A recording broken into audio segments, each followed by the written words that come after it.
Hello friends, welcome back to the new video. In this video guys, we are going to talk about how to use one-handed mode setting in your Vivo phone. And guys, how can you on your one-handed mode setting in your Vivo phone? And guys, how can you use in this video guys, I am going to show you. So let's see how to on and guys how to use it in Vivo phone. I will show you in this video. So guys, first of all open your phone setting guys.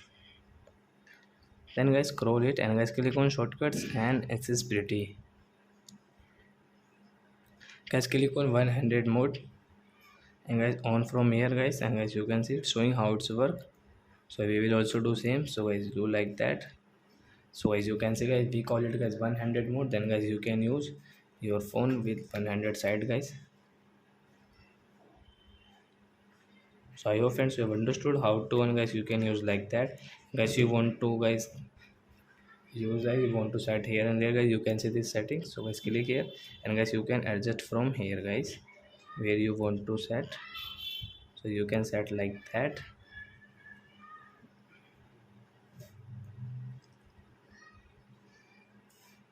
So I hope friends you have understood how to on one-handed mode in Vivo phone, and guys how can you use in your Vivo phone. So that's it guys, thanks for watching my video guys. Now we will meet on next video with new topic.